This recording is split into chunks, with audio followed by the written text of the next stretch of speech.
हम बात करेंगे अमरजीत कुशवाहा जी से। क्या कुछ कहिएगा इस घटना के ऊपर? ये घटना बहुत दुखद है और इसकी हम कड़ी शब्दों में निंदा करते हैं। साथ ही साथ इस कामना करते हैं कि परिवार को यह दुख बर्दाश्त करने की हिम्मत पैदा हो। अब रही बात कि अपराध की घटना और जिस जगह पर लाली जी की घटना हुई है, ये घटना अपने आप में कई तरह के सवाल खड़ा कर रहा है। थाना से 50 गज की दूरी पर घटना हुई, मारकर अपराधी निकल गए, कोई पकड़ाया नहीं।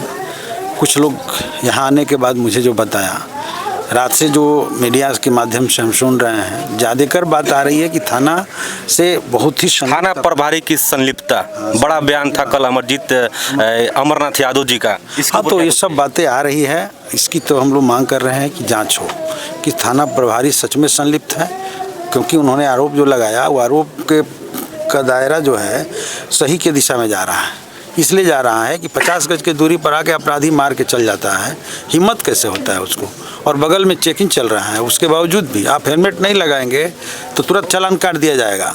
कोई आम आदमी को परेशान कर देता है पुलिस इसी नाम पर, जो दारू के पीछे पड़ी हुई है। लेकिन अपराधी आया अपाची गाड़ी से आ रहा है और आकर के गोली 4-5 गोली मारता है, लड़ते भी हैं, उसके बाद मार करके चले जाते हैं, उसको डर नहीं लगता। आम जनता कैसे विश्वास करे कि प्रशासन है? चूंकि अभी एक हफ्ता पहले, आज 7वां दिन है मुन्ना यादव हत्याकांड जो महाराजगंज में हुआ, अभी तक एक भी अपराधी जो है गिरफ्तार नहीं हुआ है। मुन्ना यादव हत्याकांड, उसके पहले सगे 3 भाइयों पर गोली और एक हत्याकांड, उसके पहले मलमलिया हत्याकांड, उसके पहले गोल्डन पासवान हत्याकांड, फिर लाली यादव हत्याकांड, पारस हॉस्पिटल में घुस करके हत्याकांड।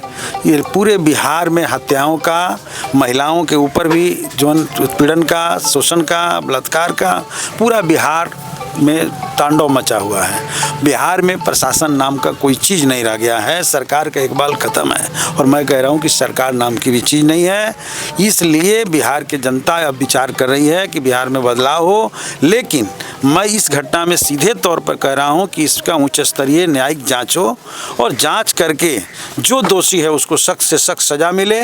और FIR अगर परिवार कर रहा है, किया है शायद, तो उस पर जो लोग हैं उनको 24 घंटा के अंदर गिरफ्तार करके शिक्षों में बंद हो और उन पर सख्त से सख्त कार्रवाई होना चाहिए, ताकि भविष्य में अपराध करने में लोग डरें। जब भी सत्ताधारी दल के प्रतिनिधि से पूछा जाता है तो महाजंगल राज जो 90 के पहले की दशक की बातें कही जाती है कि महाजंगल राज पहले था, लेकिन अब क्या है?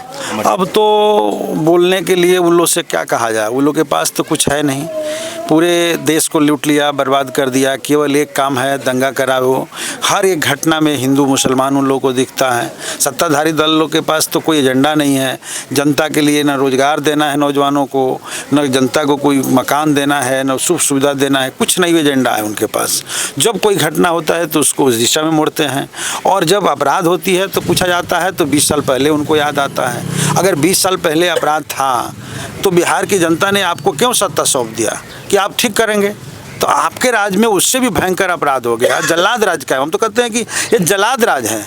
यहाँ एक ही जल्लाद नहीं है, यहाँ अपराधी भी जल्लाद का काम कर रहा है, पुलिस भी जल्लाद का काम कर रही है। पुलिस जितना जनता पर दमन कर रही है, जिस तरीका का शोषण कर रही है, जिस तरीके से पैसे लेकर के गरीबों का दमन कर रही है, और इस घटना में तो संलिप्तता तक सामने आ रहा है। तो ये जल्लादों का राज चल रहा है और इस राज को जनता बदल देगी, बहुत जल्दी बदलाव होगा।